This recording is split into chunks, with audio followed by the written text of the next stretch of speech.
I'm standing at the altar in my grandmother's vintage lace dress, 8 months pregnant, watching my billionaire fiance's face turn ghost white as I connect my phone to the projector screen behind us. His mistress is running for the exit. His mother is screaming at security to cut the power. But when I play the recording of what he really thinks about me and our baby, even his father, the man who signed off on my murder, drops to his knees in front of 300 wedding guests. Hi, I'm Emma Hayes, and this is the story of how I discovered my fairy tale engagement to Portland's most eligible bachelor was actually a death sentence with a wedding cake. If you want to know how a third-grade teacher making $48,000 a year outsmarted a family worth $2.1 billion, exposed 3 separate murder plots, and walked away with everything they tried to take from me, you need to stay until the very end. Because what the billionaire groom said at that altar, those words will haunt you forever. And I promise you won't see the final twist coming. Hit subscribe right now because you're not going to want to miss a single second of this. Let me take you back to where this nightmare began. 3 weeks ago, I found something on my fiance's laptop that changed everything. But to understand why I didn't run, why I chose to walk down that aisle knowing what I knew, you need to understand who I really was before Blake Donovan entered my life. I'm 32 years old. I teach 3rd grade at Riverside Elementary in Southeast Portland, Oregon. 24 beautiful, chaotic 3rd graders who call me Miss Hayes and bring me drawings of rainbows and dinosaurs. My annual salary is $48,000. That barely covers my $1,250 rent for a 1-bedroom apartment in a not-so-great neighborhood. The minimum payments on my $38,000 in student loans from Portland State, and groceries if I'm careful. I drive a 2012 Honda Civic with 173,000 miles on it. I finally paid it off last year, and I cried in the bank parking lot when I made that final payment. My one luxury, the thing that makes me feel like maybe I'm not completely failing at life, is a $6 latte from the coffee shop near school. Twice a week, on Tuesdays and Thursdays. And even that makes me feel guilty every single time. My father died 4 years ago. Robert Hayes, heart attack at 58. He was a construction foreman who worked himself literally to death trying to provide for us. He'd wake up at 4:30 in the morning, come home at 7 at night, covered in dust and exhaustion. I was his favorite. He used to call me his smart girl. He died at 3 months before I got my teaching certificate. He never got to see me become a teacher. My mother, Margaret, remarried 2 years after Dad died. She married Frank Miller, a car salesman who's nice enough but will never ever replace my father. They live in Gresham in a small house with Frank's 2 teenage sons from his first marriage. We have dinner together once a month. It's always awkward. And then there's my sister Claire, 29 years old, absolutely gorgeous, and living with our mother because she can't afford her own place. Claire has 62,000 Instagram followers. She calls herself a lifestyle influencer. What that means is she takes photos of herself in borrowed designer clothes, posts motivational quotes she didn't write, and occasionally gets paid $300 to promote teeth whitening strips or diet tea. She also has $73,000 in credit card debt. I know because she asked to borrow money from me last year. I gave her $500. She never paid me back. Growing up, Claire was always the pretty one. Blonde hair, blue eyes, perfect skin, the kind of girl who got asked to prom by 3 different guys. I was the smart one. Brown hair, average height, average looks, the kind of girl who spent Friday nights studying instead of partying. Dad loved us both, but I was his favorite, and Claire never, ever forgave me for that. After he died, the rift between us grew wider. She blamed me for being the favorite. I resented her for not being there when he was sick, for being too busy taking selfies to visit him in the hospital.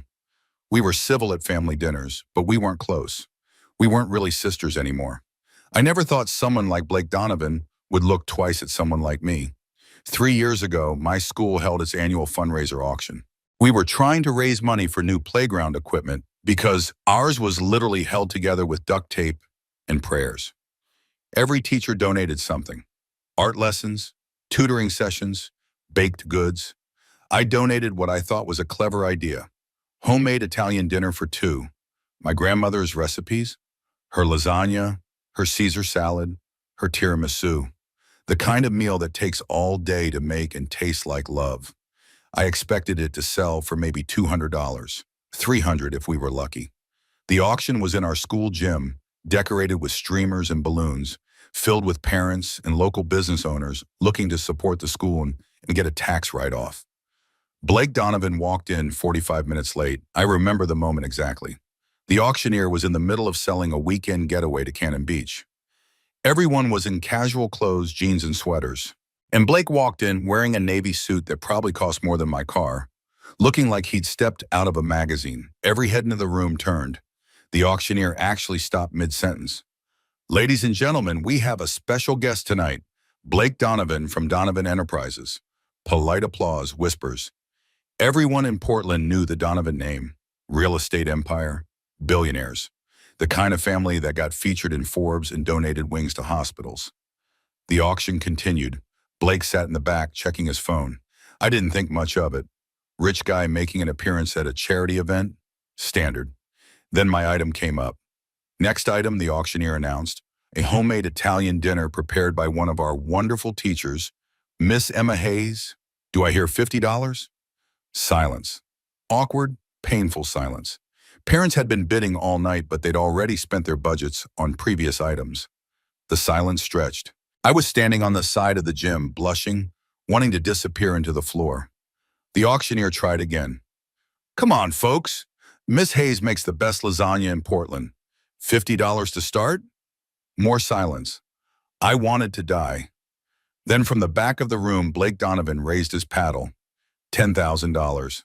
The room went dead silent. Someone gasped. I thought I'd misheard. The auctioneer looked confused. "I'm sorry, did you say $10,000? Blake repeated clearly. "For Miss Hayes' dinner." The room erupted. Parents were standing up, taking photos, whispering frantically. The principal literally covered her mouth with both hands. And I just stood there, frozen, thinking, this has to be a joke. This has to be a mistake. But it wasn't. Blake Donovan had just bid $10,000 for my $40 lasagna.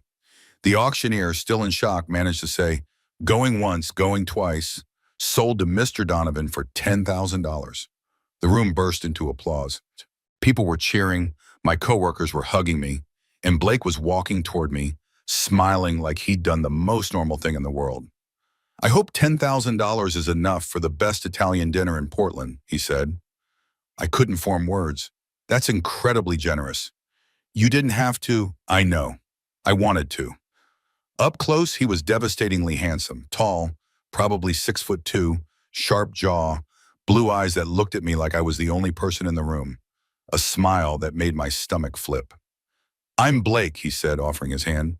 "Emma," my voice came out as a squeak. "I teach 3rd grade, I know. I did my research before coming tonight." "I heard you're the best teacher here." "Who told you that?" "The internet. Your school has a Facebook page. Parents rave about you." He'd researched me before coming. That should have been my first red flag, but instead I felt flattered, seen, special. We exchanged phone numbers. He told me to pick a date for the dinner. "Any night works for me. I'm excited to taste this famous lasagna." Then he left, shaking hands with the principal, taking photos with parents, working the room like the natural politician he was. I drove home that night in a daze. $10,000. A billionaire had just bid $10,000 on my dinner. Jessica, my best friend and fellow 2nd grade teacher, called me the moment I got home. "Emma, oh my God, what just happened?" I don't know. I was laughing and crying at the same time. "He bid $10,000, Jess. $10,000 for your lasagna." She was laughing too. "That man is either insane or into you. It's for charity. He was just being generous." "Emma, no one is that generous. He wants to see you again." "Don't be ridiculous. He's a billionaire. I'm a teacher who lives in a 400 square foot apartment." "So you're amazing. Any man would be lucky to have dinner with you." I wanted to believe her, but I couldn't. Men like Blake Donovan didn't date women like me. This was a one-time thing, a charity gesture. Nothing more. I was wrong. 3 days later, Blake texted me, "Have you chosen a date for our dinner? I'm getting impatient to try this legendary lasagna."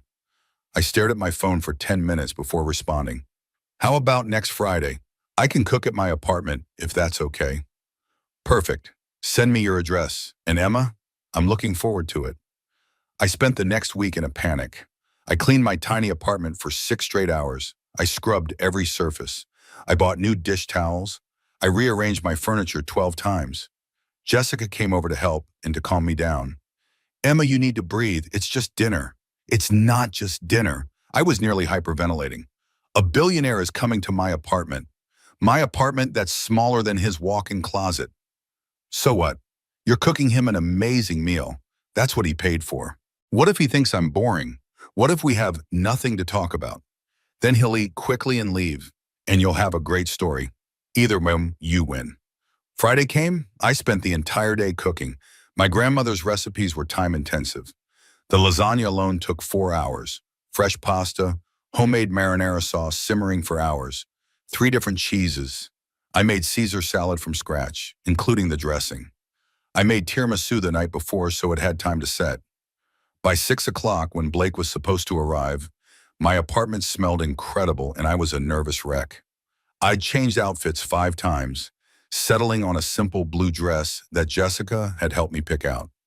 It wasn't fancy, but it was pretty. It made me feel pretty. Blake knocked at exactly 6 o'clock. He showed up with a bottle of wine that probably cost $400 and a bouquet of white roses. He was wearing dark jeans and a cashmere sweater, the kind of casual outfit that still probably cost $2,000. Emma, he smiled, you look beautiful. Thank you. Come in. Please excuse this. It's small. He looked around my apartment. The entire thing, kitchen, living room, and bedroom, was probably smaller than his bathroom, but he didn't look judgmental. He looked curious. This is cozy. I like it.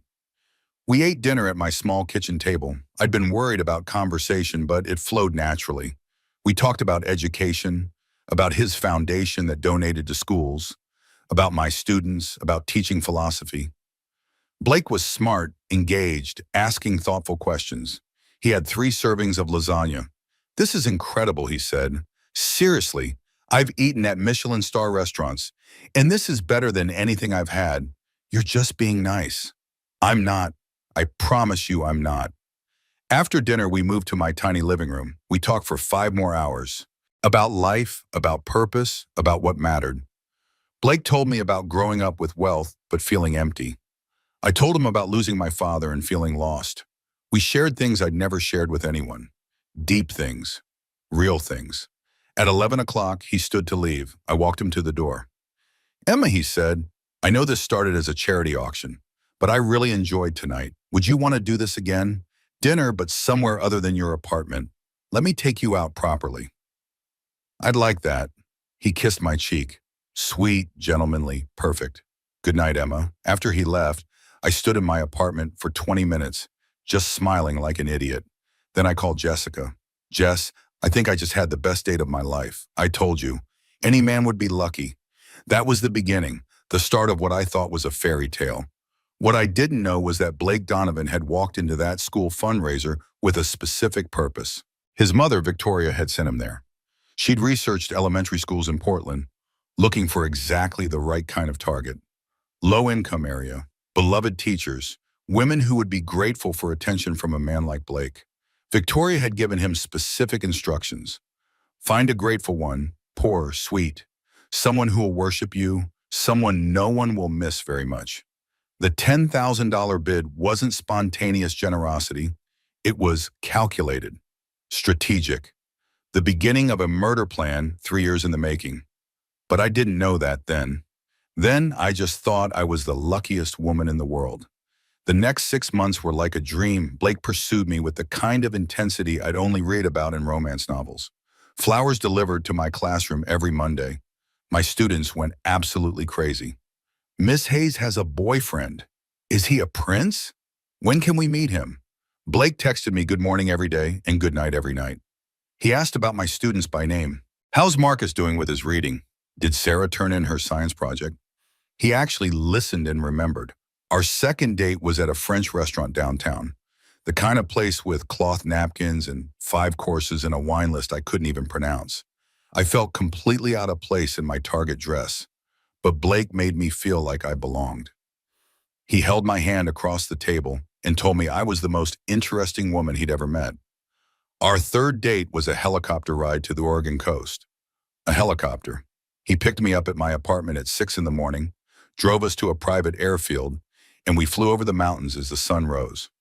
We spent the day at Cannon Beach, walking barefoot in the sand, eating fish and chips, flying kites like children. It was magical. Blake met my students in month 3. He came to my classroom as a guest reader, read them a story about a dragon and a brave knight, answered their questions with patience and humor. Afterward, he donated $50,000 to our school. The principal cried. The parents threw a reception in his honor. Blake Donovan was a hero. My coworkers were thrilled for me. Emma, you deserve this. You work so hard.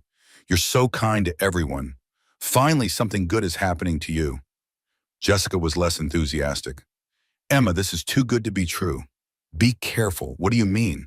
I mean, billionaires don't just randomly fall in love with elementary school teachers. It's like a movie. It's not real life. So what are you saying? He's pretending to like me? I'm not saying that. I'm just saying be careful. Keep your eyes open. Don't lose yourself in this.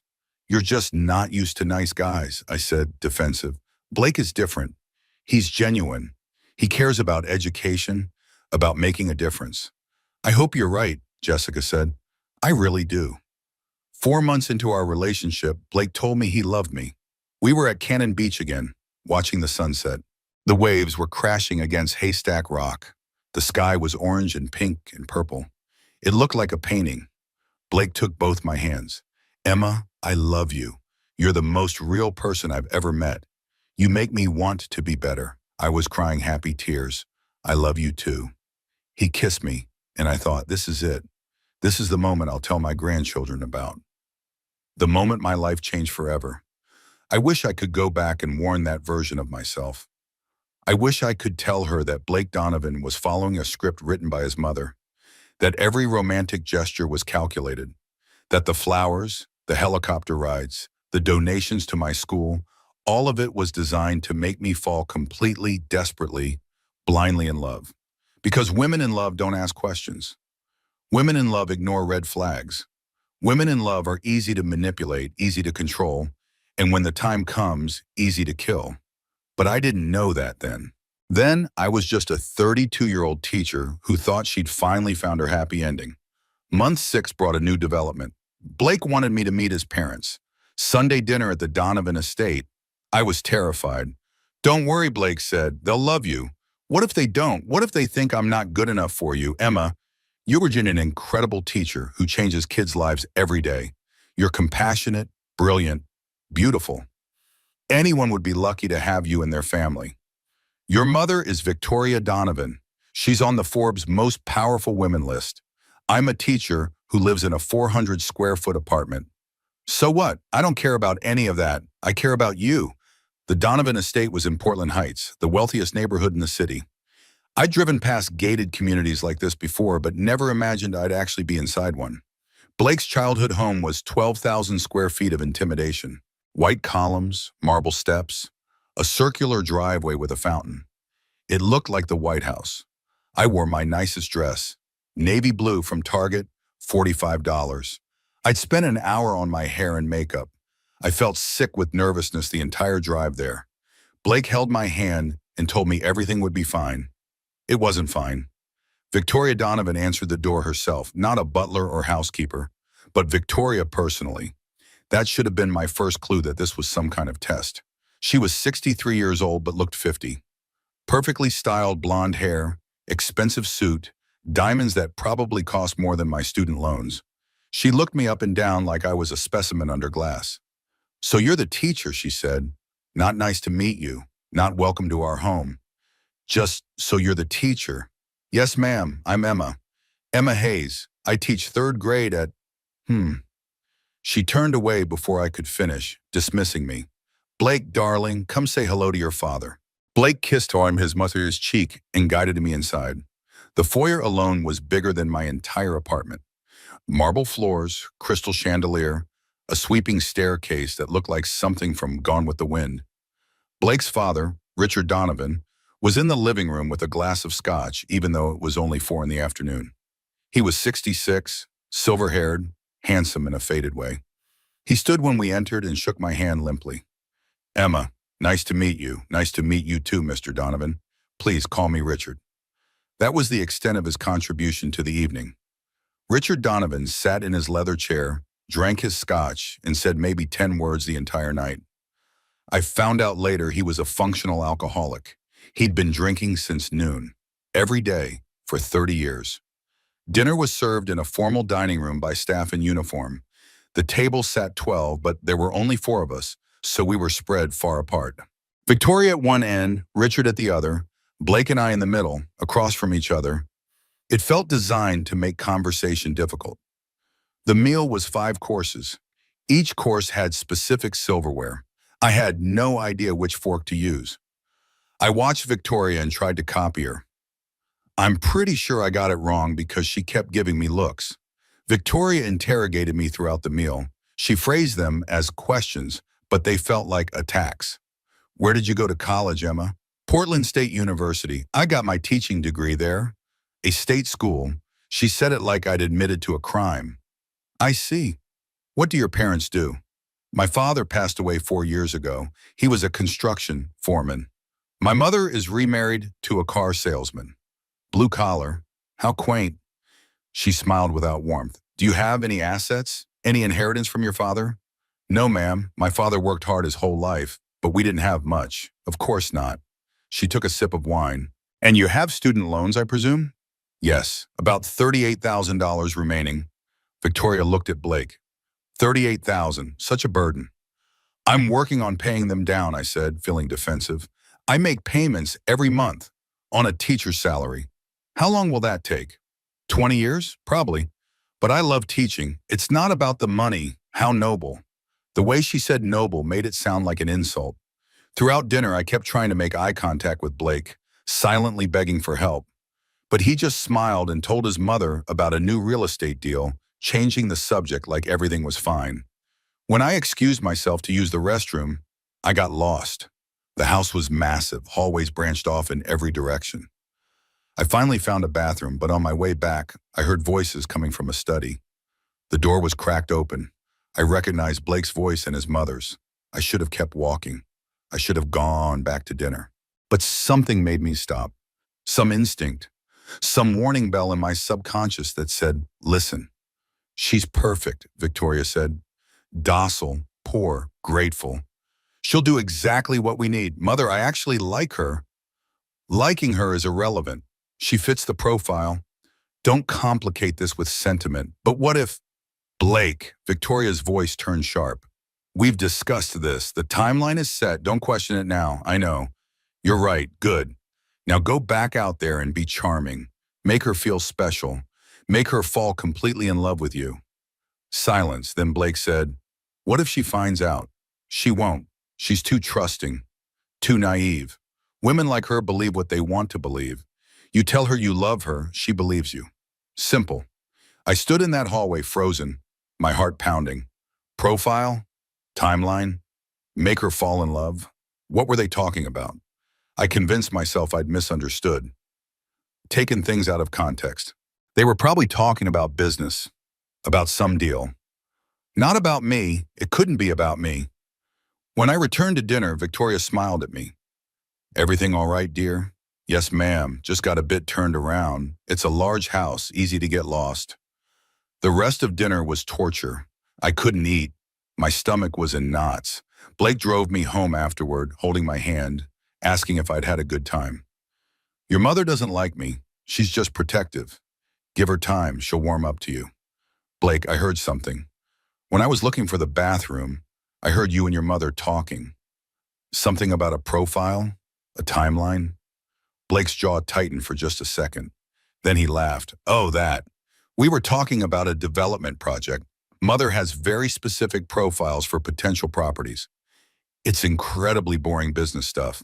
Oh, I felt relieved and stupid. Sorry, I shouldn't have been listening. It's fine. He kissed my hand. I know meeting my parents is stressful, but I promise they're going to love you. Over the next year and a half, I had dinner at the Donovan estate once a month. Every single time was worse than the last. Victoria found new ways to criticize me. My hair was too plain. My clothes were cheap. My posture was poor. My grammar was unrefined. She made me use the side entrance. The front door is for family. She seated me at the far end of the table. That's where the staff usually sit when they join us for holidays. When I tried to help clear plates, she snapped, "We don't let guests do housework, Emma. Sit down." Blake's response was always the same. "Just ignore her. She's like this with everyone." My father didn't stand up for me. Richard Donovan sat at the head of the table drinking scotch, saying nothing, doing nothing. I started having panic attacks before each visit. Jessica suggested I tell Blake I couldn't go anymore. If he loves you, he'll understand. He'll stand up to his mother for you. But I couldn't ask that. I was terrified Blake would choose his mother over me. So I endured it. I smiled through Victoria's criticisms. I used the side entrance. I sat in the staff chair. I made myself smaller and smaller, trying to be acceptable, trying to be enough. Then came Christmas Eve, 2 years into our relationship. The Donovan estate was decorated like something from a magazine. Hundreds of white lights, enormous tree, tables of catered food, 200 guests, politicians, business owners, Portland's elite. I wore a green velvet dress Blake had bought me. He'd started buying me clothes because, as he gently put it, you'll feel more comfortable at these events if you're dressed appropriately. Translation: my clothes weren't good enough. Halfway through the party, Blake tapped his champagne glass. Everyone quieted down. Victoria was smiling in the front row. She knew what was coming. Blake got down on one knee in front of me, in front of 200 people, in front of cameras and phones recording every second. "Emma Hayes, you've brought way and love into my life. You're kind, compassionate, beautiful. You make me want to be better. Will you marry me?" He opened a ring box. The diamond was massive, easily 5 carats. It caught the light and sparkled like a trapped star. I couldn't breathe. 200 people were staring at me, waiting. Phones were recording. Blake was smiling up at me, looking perfect and hopeful. I couldn't say no, not in front of all these people, not with cameras recording, not with Victoria watching like a hawk. Yes. The word came out barely audible. Yes. The room erupted in applause. Blake stood and kissed me, slipping the ring onto my finger. It was heavy, too heavy. People rushed forward to congratulate us. Victoria hugged me for the first time ever. She leaned in close and whispered in my ear, "Don't disappoint us, dear." You have no idea what disappointment costs in this family. Her breath was cold. Her words were colder. I felt ice spread through my veins. But Blake was laughing, accepting congratulations, showing everyone the ring. Everyone was so happy. Why was I the only one who felt like I just made a terrible mistake? The engagement period lasted 7 months. 7 months of losing myself piece by piece. Victoria took over the wedding planning immediately. I wasn't asked. I was told. "Emma, dear, I've hired a wedding planner. Patricia is the best in Portland. She'll handle everything. But I'd like to be involved. Of course, you'll approve all her decisions. But honestly, planning events of this caliber is quite complex. You don't have experience with this." Translation: you're too poor and unsophisticated to plan your own wedding. The wedding planner, Patricia, was a severe woman in her 50s who clearly worked for Victoria, not for me. Every meeting, Patricia would present options and then say, "Mrs. Donovan has selected this one." The venue? Donovan Estate. I wanted a small ceremony at the Botanical Gardens. But Victoria said, "We have 300 guests. The Botanical Gardens can't accommodate that." 300 guests? Blake and I had talked about a small wedding. Maybe 80 people. "Emma, your side can invite 50 people maximum. We can't have the church look unbalanced." 50 people. I'd already made a list of 80 teachers, friends, family. I had to cut it down. I had to choose who mattered enough. The dress? Victoria chose it. $15,000, Vera Wang. Beautiful, but not me. I'd wanted something simpler, something that felt like me. But when I tried to say so, Patricia said, "Mrs. Donovan has already purchased it." The flowers? White roses. I wanted wildflowers, something colorful and natural, but Victoria said white roses are classic, elegant, appropriate. The food? Selected by Victoria. The cake? Selected by Victoria. The music? Selected by Victoria. "Blake," I said one night, "this doesn't feel like our wedding. It feels like your mother's event." She's just trying to help. She's good at this kind of thing. But what about what I want? What do you want? I don't know, something smaller, more personal, more us. Emma, we have 300 guests. We can't exactly have a backyard barbecue. I'm not suggesting that. I just want some input. You have input. You approved everything. No, I didn't. Your mother decided everything, and I went along with it because you told me to just trust her. Blake sighed. Are we really going to fight about wedding flowers? It's not about the flowers. It's about feeling like I don't have a voice. You have a voice. I hear you. But my mother is paying for this wedding. It costs over $200,000. I think we can let her have some say. Some say? She has all the say. Emma, stop being ungrateful. That word hit me like a slap. Ungrateful. Because I was poor, I should be grateful for whatever they gave me. I should accept everything without complaint. I should be thankful they were even allowing me into their family. I'm not ungrateful, I said quietly. I just want to feel like this is my wedding too. It is your wedding. Blake kissed my forehead. I'm sorry, you're stressed. This whole process is stressful. But after the wedding, everything will be perfect, I promise. I wanted to believe him. I needed to believe him. Then came the prenuptial agreement. Blake's lawyers presented it to me 6 months before the wedding. 47 pages of legal language I barely understood. What is this? Standard prenup. We need to protect family assets. I started reading. The terms were brutal. In the event of divorce, I would receive $0. Nothing, not a penny. All children would be considered legal property of the Donovan family. If we divorced, Blake would have full custody. I would have no parental rights. If I embarrassed the family, the agreement defined this incredibly broadly. I would forfeit all rights and be liable for financial damages. If I committed adultery, I would lose everything, including any parental rights, and would owe the Donovan family $5 million. If Blake died, I would inherit nothing. All assets would go to the Donovan estate. Blake, this is really extreme. It's standard for families like ours. Families like yours, not families like mine. Emma, it's just a formality. We're not getting divorced. This is just to protect everyone. But if something happened, if we did get divorced, I'd have nothing. No money, no kids, nothing. Blake took my hands. Are you planning to divorce me? Of course not. Then why does it matter what the prenup says? I called Jessica that night. Jess, I need your honest opinion. I read her the terms of the prenuptial agreement. Emma, Jessica's voice was serious. Do not sign that. Diso. That is the most insane prenup I've ever heard of. Blake says it's standard. It's not standard. It's designed to trap you. Emma, please, please don't sign that. If I don't sign it, he'll think I don't trust him. He'll think I'm only marrying him for money. Maybe he should think that. Maybe it would show him you have some self-respect. Jessica, I love him. Does he love you? Because nothing about this situation says love to me. You don't understand. I'm 32 years old. My dad is dead. My mom remarried. I have student loans and a shitty apartment. Blake is my chance at a real life, at a family, at stability. A real life? Emma, this isn't a life. This is a cage. You're wrong. I hope I am. I really, really hope I am. I signed the prenup. I told myself it didn't matter. We were in love. We'd never get divorced. Everything would be fine. It wasn't fine. My relationship with Blake changed after the engagement. He became more distant, more critical, more controlling. He'd comment on my weight. Maybe you should skip dessert tonight. You want to fit into your wedding dress. He'd criticize my teaching. Is being a teacher really what you want to do forever?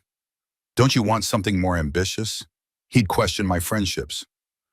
Why do you spend so much time with Jessica? She seems like a bad influence. I'd try to push back, try to defend myself, but Blake always had an answer, always a reason why he was right and I was being too sensitive. My students started noticing. Miss Hayes, are you okay? You seem sad. I'm fine, sweetie. Just busy with wedding planning. But I wasn't fine. I was disappearing. The confident teacher who'd walked into that fundraiser 3 years ago was gone. In her place was an anxious, insecure woman who second-guessed everything she said and did. Then came the pregnancy. 8 weeks before the wedding, I was late. I took a test during my lunch break at school. Locked in the staff bathroom while 24 third graders ate their sandwiches in the cafeteria. 2 pink lines. Positive. Oh my God, oh my God. I put my hand on my stomach. I was pregnant. Blake's baby. Our baby. I was terrified. The wedding was in 2 months. I'd be showing by then. Victoria would be furious. She wanted me thin for the photos. She'd made that abundantly clear. But also, maybe this was good? Blake wanted kids. He'd said so. Maybe this would make him happy. Maybe this would bring us closer together. That night, I cooked Blake's favorite meal at his penthouse. Steak, roasted vegetables, chocolate lava cake for dessert. I'd practiced what to say 100 times.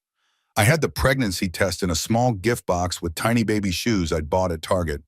Blake arrived late, distracted on his phone. Can this wait? I have calls to make. No, it's important. Please. Just 5 minutes. He sat down at the table, still checking his phone. Okay, what's the surprise? I handed him the box. Open it. He opened it, pulled out the baby shoes, saw the pregnancy test.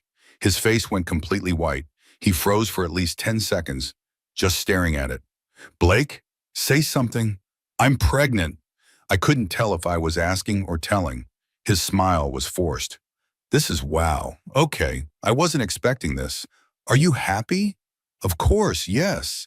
I'm just surprised. We weren't trying, I know. But accidents happen and, right, accidents. The way he said that word, accidents. Like I'd broken something, like I'd made a mistake. We'll figure it out, I said quickly. The wedding is in 2 months, but I won't be showing much yet. And then we'll have a baby by next summer. It'll be perfect, perfect. Right. Blake stood up. I need to make a call. Now? Blake, we just found out we're having a baby. Can't your call wait? It's work. Important. Just give me 20 minutes. He went into his office and closed the door. I stood in the kitchen, hand on my belly, feeling utterly alone. This wasn't how I'd imagined this moment. I'd thought he'd be excited. I'd thought he'd hold me and tell me everything would be okay. I'd thought wrong. At 2 in the morning, I woke up to use the bathroom. Pregnancy symptom, frequent urination. Blake wasn't in bed. I could hear his voice coming from his office. The door was cracked open. We have a problem, he was saying. She's pregnant. A woman's voice responded. How far along? 8 weeks, she said. That's actually perfect. This moves up the timeline. Are you sure we should? Don't question me. I'll handle it. Just keep her calm and compliant. I stood in the hallway, my hand on my belly, my entire body shaking. Timeline. The same word I'd heard 2 years ago when Victoria was talking about me. This moves up the timeline. That's actually perfect. What timeline? What were they planning? I went back to bed. Didn't sleep. Just lay there in the dark, hand on my belly, fear spreading through me like ice water. The next 2 weeks were a nightmare. Blake became a different person. Or maybe he just stopped pretending. He stopped coming home, said he was working late. When he was home, he was cold, irritable, mean. He'd snap at me over nothing. You forgot to buy milk. You left dishes in the sink. You're so needy. I was exhausted from teaching while dealing with morning sickness. I'd throw up before school, during lunch, after school. I'd come home to an empty apartment. Blake would forget to buy groceries even when I asked. I'd cry while eating crackers for dinner because I was too tired and nauseous to cook. One night I asked him the question I was terrified to hear answered. Blake, do you even want this baby? He didn't look up from his laptop. Of course I do.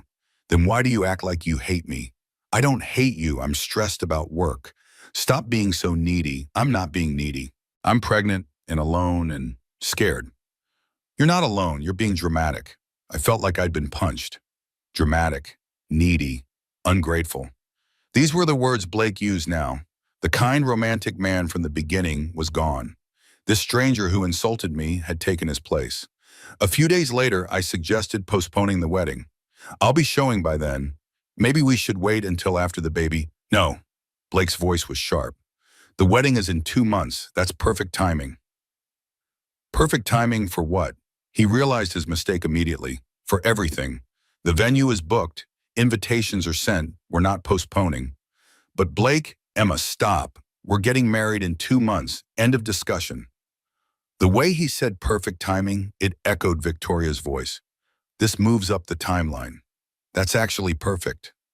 Something was very, very wrong. Then there was my sister Claire. She'd never been interested in my life before the engagement. Growing up, she barely acknowledged me. After Dad died, we saw each other maybe 4 times a year at family dinners. But after Blake proposed, Claire suddenly wanted to be involved. She showed up constantly to help with wedding planning. She'd wear low-cut tops and tight dresses. She'd touch Blake's arm constantly, laugh too loudly at his jokes. "Claire, can you tone it down around Blake?" I asked one day. "Tone what down? I'm just being friendly. It feels like you're flirting with my fiancé." "Oh my God, Emma, not everything is about you. You're so paranoid." But I wasn't paranoid, I was right. 2 months before the wedding, I walked into the kitchen at the Donovan estate. Blake and Claire were there, alone. They jumped apart when I entered. Claire's lipstick was smudged. "What's going on?" "Nothing," Blake said too quickly. Claire was helping me pick out wine for the reception. I wanted to believe him. I needed to believe him. But something felt wrong. Claire started posting photos on Instagram with Blake. Photos without me. Captions like "wedding planning with the groom and my future brother-in-law is the best." Her followers commented, "Wait, are you marrying him? Why isn't your sister in these pictures?"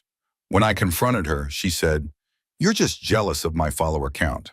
Grow up, Emma." I didn't know then that Victoria had already bought Claire's loyalty. $500,000 and a job at Donovan Enterprises in exchange for her cooperation. My sister had agreed to help them kill me for money. But I didn't know that yet. I just knew something was deeply, terribly wrong, and I had no idea how to fix it. 3 weeks before the wedding, Blake left his laptop open at his penthouse. It was a Sunday afternoon. He was supposedly at the office, but actually, I'd learn later, with his mistress at the hotel. I was supposed to be resting. High-risk pregnancy, doctor's orders. But I was anxious, couldn't sleep. I wandered into Blake's office, the room I was never allowed in. His laptop was sitting on his desk, open, unlocked. First and last time that ever happened. I sat down, told myself I'd just check the wedding vendor payments. Make sure everything was organized. That's all. Then an email notification popped up. Subject, tonight with a heart emoji. Sender, VH, preview, can't wait to see you. Room 412, 8 p.m. Where would I like? My heart stopped. VH? Room 412? This was sent to Blake today. While I was home, pregnant with our baby. I shouldn't open it. I should close the laptop. Forget I saw it. Trust my fiancé. But I couldn't. I clicked. The email chain loaded. I read message after message, feeling my world shatter with every word. Blake to VH. 2 more weeks and I'm legally bound to her. This is torture. VH to Blake. I know, baby. Just remember, we get the payout once you're married 6 months. Then we're free. Blake. I keep thinking about that teacher's face when she realizes, God, she's so trusting. VH. Oh, that's why your mother picked her. Easy target. Blake. The pregnancy complicates things. VH. Your mother says it's actually perfect. More sympathy when the accident happens. I read it 3 times, 4 times, 5 times, hoping I was misunderstanding, hoping this was some kind of joke. But there was no misunderstanding. Words like easy target and when the accident happens. They were planning something bad, something that involved me being trusting and then having an accident and them getting a payout. My hands were shaking so badly, I almost dropped the laptop. I wanted to scream. I wanted to vomit. I ran to the bathroom and did exactly that. Morning sickness and shock, combining into a violent physical reaction. When I came back, I knew I needed more information. I needed to understand what I just read. I opened Blake's files, hands trembling, heart pounding. There was a folder on his desktop labeled EH Project, my initials, Emma Hayes Project. I clicked. Inside were documents that would change my life forever. A life insurance policy. $5 million on Blake's life. Beneficiary, Vanessa Hartley. Date issued 4 months ago, 1 month after our engagement. Another life insurance policy. $3 million on Blake's life. Beneficiary, Victoria Donovan. Bank statements showing cash withdrawals, $5,000 to $10,000 every Thursday night for 6 months, marked as consulting fees. But I knew Blake. He didn't pay consultants in cash. Hotel receipts. The Sentinel Hotel, presidential suite, room 412. 24 visits over 6 months, every single Thursday night, $76,000 total. And then the document that confirmed my worst nightmare, a file titled timeline.docs. I double-clicked, opened it, started reading. With every sentence, my horror grew. The document was labeled Project EH Timeline. It had phases. Phase 1, the engagement. Target, Emma Hayes, 32, elementary school teacher. Profile, low income, no family wealth, trusting, isolated, desperate for love.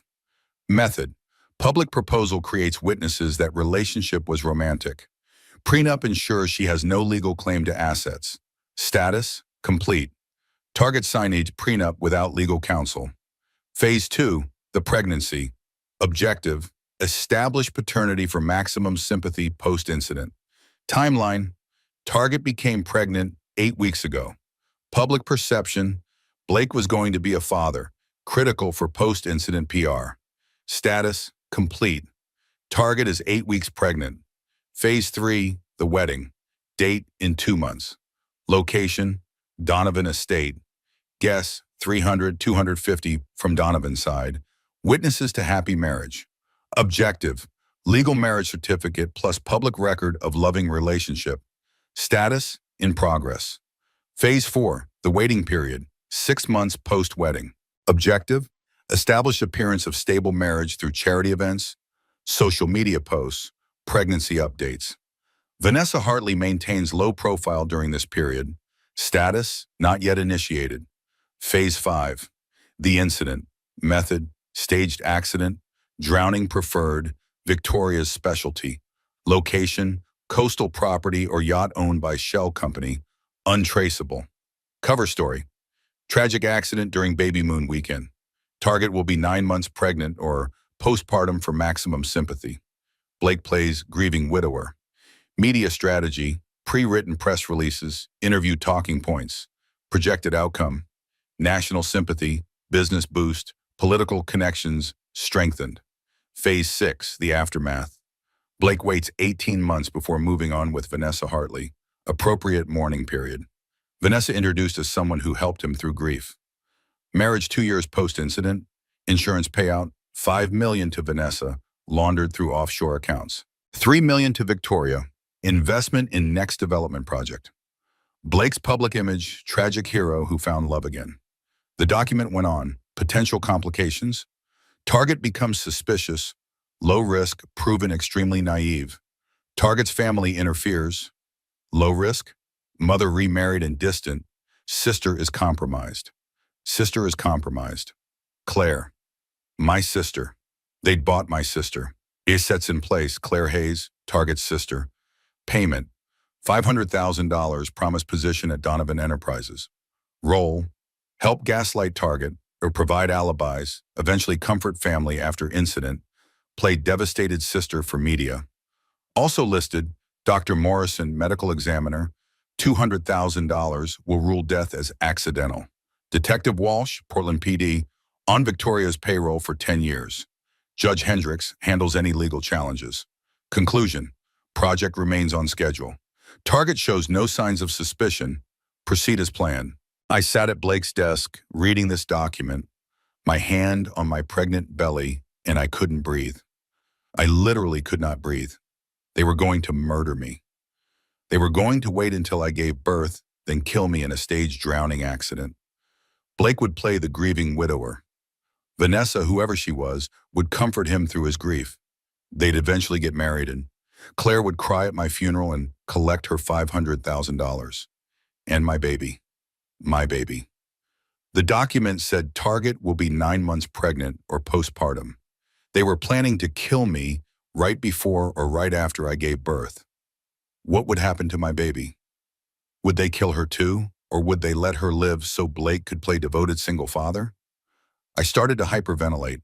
I put my head between my knees, forced myself to breathe. Okay, okay, think. You need evidence. You can't just run. If you run, they'll find you. They have connections, police, judges.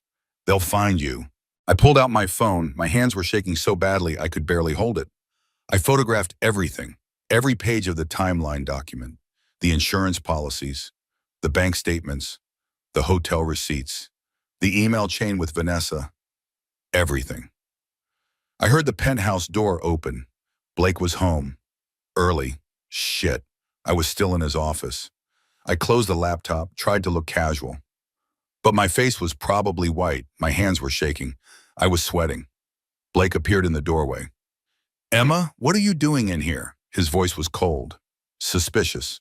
I was looking for the final guest list, for the seating chart. The guest list isn't in my office. I know. I just thought maybe you'd printed it. He stepped closer. I don't like you going through my things. I'm sorry. I was just trying to help with the wedding. Don't come in here again. Understood? It wasn't a request. It was a threat. Understood? That night, I lay in bed next to the man who was planning to murder me. He fell asleep within minutes. He had no idea I knew. I lay there staring at the ceiling, hand on my belly, thinking one thought over and over. I have to get out. But how? If I run, they'll find me. If I go to the police, will they believe me? The Donovans have connections everywhere. Detective Walsh is on their payroll, and I'm pregnant, 8 weeks pregnant, with a baby that might be Blake's, or might not be. Because 8 weeks ago, I'd done something I'd been trying desperately to forget, something I'd been feeling guilty about every single day since. I'd slept with someone else. 8 weeks ago, I was at the Pacific Northwest Teachers Conference in Seattle. It's an annual event, 3 days of workshops and panels about education. Blake and I had planned to turn it into a romantic anniversary weekend, 3 years together. We'd celebrate in Seattle, see the Space Needle, have dinner at nice restaurants. But 2 days before we were supposed to leave, Blake canceled. Work emergency, major development deal falling through.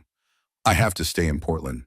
I'm so sorry, Emma. I was devastated. I've been looking forward to this trip for months. A chance to get away from Victoria, from wedding planning, from all the stress. A chance to remember why I'd fallen in love with Blake in the first place. Go without me, Blake said. Attend the conference. It's important for your career. Alone, you'll be fine. Just a couple days. We'll celebrate when you get back. So I went alone. I checked into the hotel, a nice place downtown Seattle. I attended workshops during the day, and in the evenings, I sat alone in the hotel restaurant, eating dinner by myself, feeling pathetic. On the second night, a man sat down at the bar next to me. Excuse me, is this seat taken? No, go ahead. He ordered a drink. We sat in silence for a few minutes. Then he said, let me guess. Teacher? I laughed to spite myself. How did you know? You have that look. Patient, kind. Like you actually care about people. That's a pretty specific assessment from 30 seconds of observation. I'm good at reading people. He extended his hand. I'm David. David Winters. Emma Hayes. We started talking about education, about the conference, about life. David was the keynote speaker at the conference, though I hadn't attended his session. He ran a nonprofit called Bright Futures Education Fund. They donated money to schools in low-income areas. His organization had given millions of dollars over the past decade. That's amazing, I said. I teach at a low-income school. We could use all the help we can get. Where do you teach? Riverside Elementary, Southeast Portland. I know that school. We gave you $50,000 last year for a new playground. That was you? I was genuinely shocked. That playground changed everything for our kids. That's what we do. We want every kid to have a chance, regardless of their zip code. We talked for hours. David was smart, passionate, genuine. He asked about my students, my teaching philosophy, what I loved about education. He didn't ask about my relationship status. He didn't flirt. He just listened. I found out later he was a tech entrepreneur. He'd made a fortune in his 20s, sold his startup for a massive payout, and instead of retiring, he'd started his education nonprofit. He was 35 years old, never married, no kids. He dedicated his life to helping children. At midnight, David said, I should let you get some rest. Early session tomorrow? Yeah, but this was nice. Thank you for the conversation. Anytime. He stood to leave, then paused. Emma, can I ask you something? Sure. Are you happy? The question caught me off guard. What? Are you happy? With your life? I opened my mouth to say yes. Of course I'm happy. I'm engaged to a wonderful man. We're getting married in a few months. Everything is perfect. But the word yes wouldn't come out. Because I wasn't happy. I was anxious all the time, criticized constantly, made to feel small and worthless. I don't know, I admitted. I don't think I am. You deserve to be happy, Emma. Whatever that looks like for you. He left then, just walked away. I sat at the bar for another hour thinking about his words. You deserve to be happy. When was the last time someone had told me that? The next night, final night of the conference, I saw David again at the hotel bar. He smiled when he saw me. Back for round two, apparently. We talked again. This time I opened up more. About Blake, though I didn't use his name. About feeling trapped. About Victoria's control. About the prenup that gave me no rights. About feeling like I was disappearing. That doesn't sound like a healthy relationship, David said gently. It's not. But I'm 32. I've never had a serious relationship before this. What if this is my only chance? At happiness? Emma, that's not how it works. You don't have to settle for someone who makes you feel bad about yourself. What if I'm the problem? What if I'm too sensitive, too needy, too much? You're not. Trust me. You're intelligent, compassionate, dedicated. Any man would be lucky to have you. I started crying. I don't even know why. Maybe because someone had said something kind to me. Maybe because I'd been holding everything in for so long. Maybe because I was exhausted from pretending to be happy. David handed me a napkin. I'm sorry, I didn't mean to make you cry. You didn't. I'm just having a hard time right now. I had 3 glasses of wine that night, more than I'd had in years. I wasn't drunk, but I was tipsy, relaxed, open in a way I hadn't been in months. At midnight, David walked me back to my room, making sure I was safe. At my door, I turned to thank him. David, I just want to say thank you for listening, for being kind, for reminding me that I deserve to be happy. You do deserve it. I mean that. I kissed him. I don't know why. Maybe it was the wine. Maybe it was loneliness. Maybe it was the first time in years someone had made me feel valued. But I kissed him, and he kissed me back. Emma, he pulled away gently. Are you sure about this? No, I'm not sure about anything anymore. But I want this. Right now, I want this. We went into my room. We slept together. It was tender, caring, completely different from Blake. Blake was always rushed, mechanical, like I was an obligation. David was patient, attentive, present. He made me feel beautiful, wanted, seen. Afterward, I cried again. David held me and didn't ask why. He just held me until I fell asleep. In the morning, I woke up horrified. Oh my God, what did I do? I just cheated on my fiancée. What kind of person am I? David was still asleep next to me. He looked peaceful, kind. Everything Blake wasn't. I couldn't face him. I couldn't have the morning after conversation. So I did something cowardly. I wrote a note. David, I'm so sorry. I'm engaged. This was a mistake. Please don't contact me. Emma, I left the note on the pillow, grabbed my things, checked out of the hotel, drove back to Portland, blocked David's number from my phone before he could call. For the next 8 weeks, I tried to forget that night ever happened.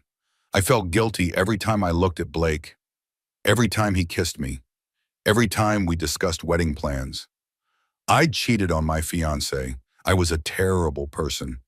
When I found out I was pregnant, that guilt multiplied 1,000 times because I didn't know who the father was. Blake or David?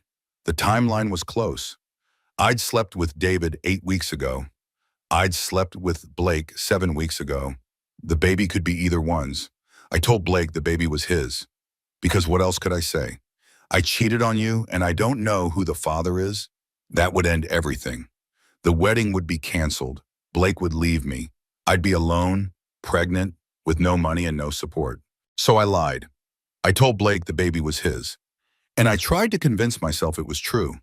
But now, sitting at Blake's desk, looking at documents that proved he was planning to murder me, I realized something. Blake had known. He'd gotten a paternity test done without my consent. He knew this baby wasn't his. He'd known for at least a month, and he was still going through with the wedding, still going through with the plan, because in his mind, it didn't matter whose baby it was. I was still the target. I was still going to have my accident.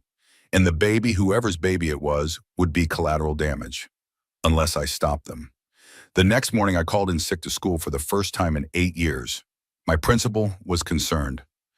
"Emma, you sound terrible. Are you okay? Just pregnancy stuff, morning sickness. I'll be back tomorrow. Take care of yourself." I hung up and Googled private investigator, Portland, Oregon. I needed help, professional help. Someone who could investigate the Donovans, gather evidence, help me figure out what to do. I found Martinez Investigations. 5-star reviews.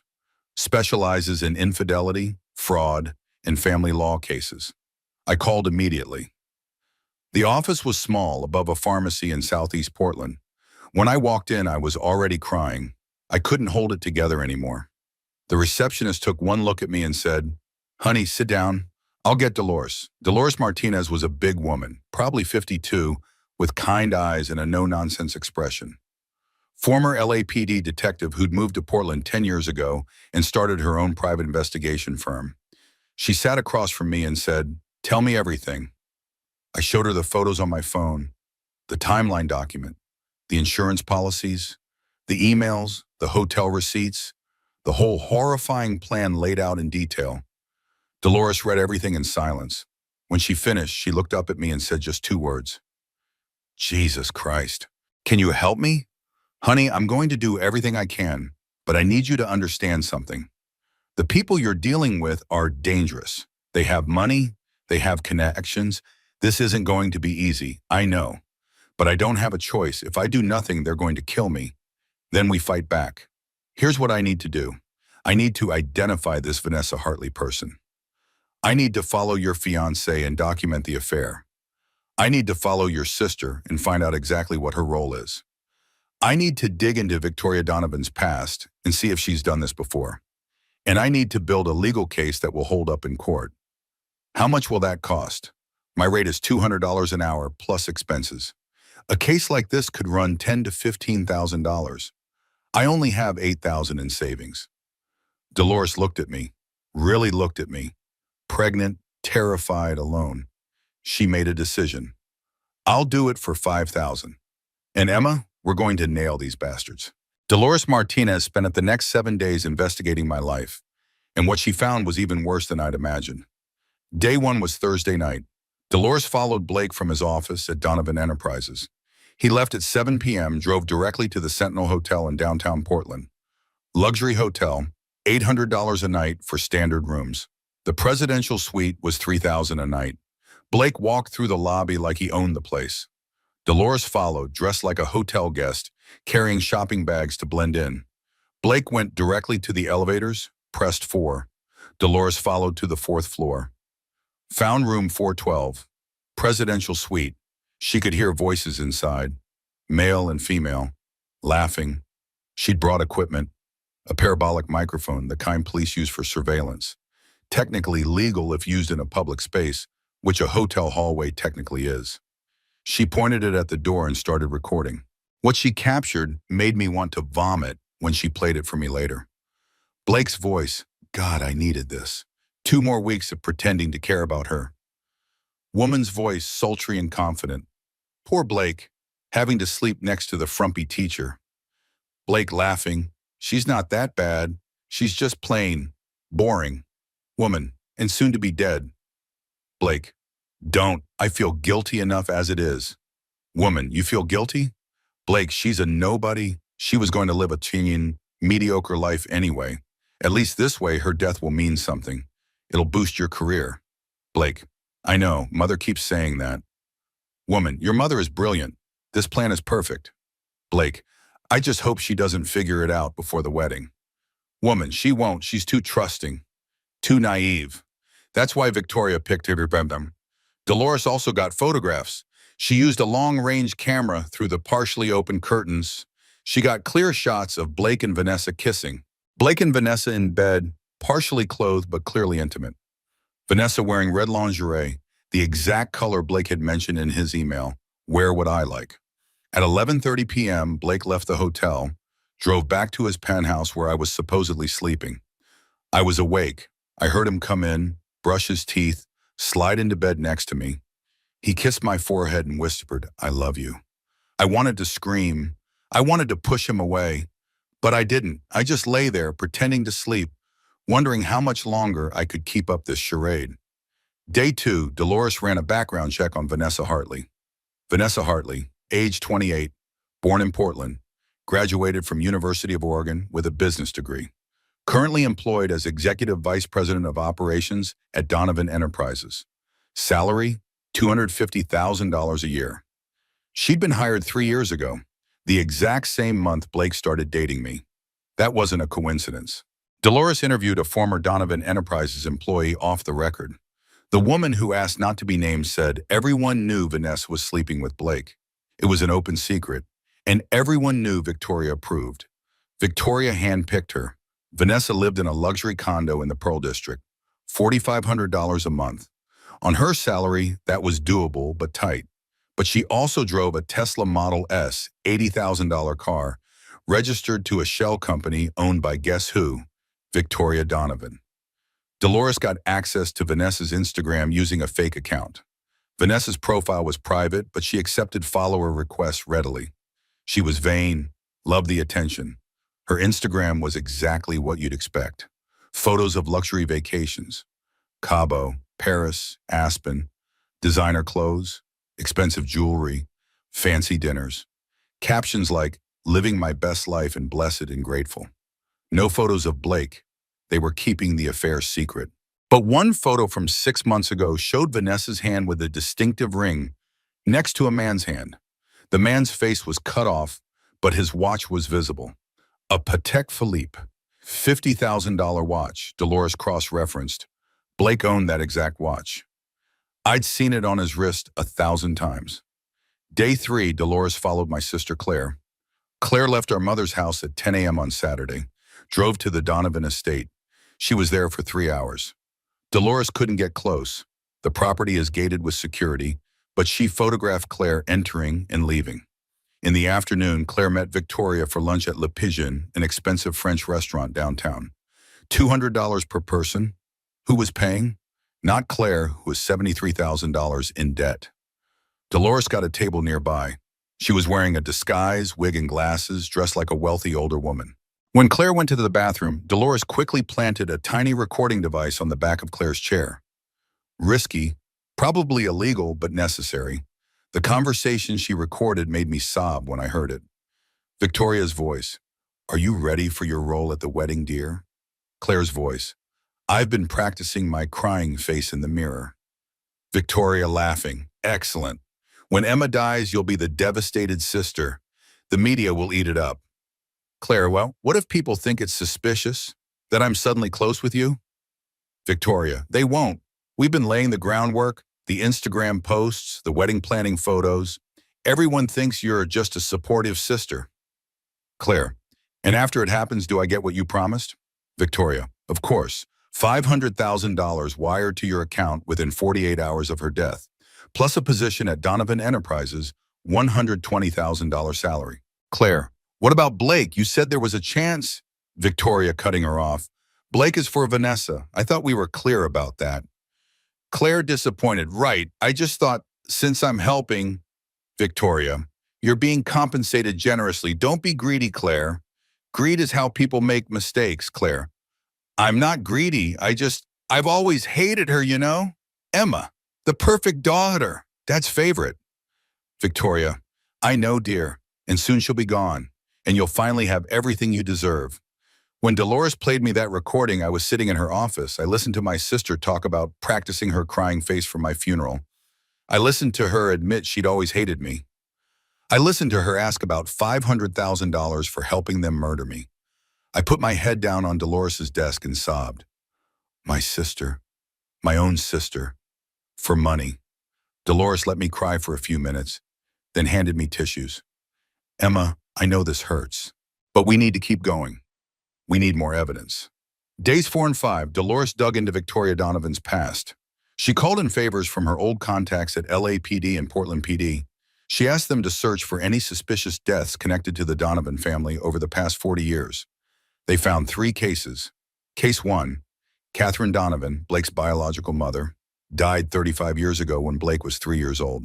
Official cause of death, accidental fall down the marble staircase at the Donovan estate.